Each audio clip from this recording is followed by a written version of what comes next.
You ask Tiger to solve.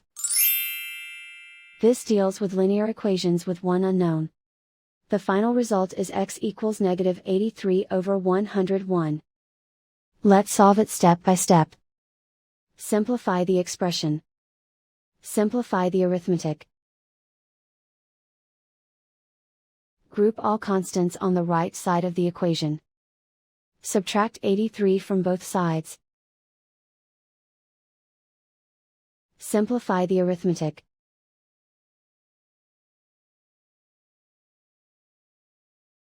Isolate the x. Divide both sides by 101.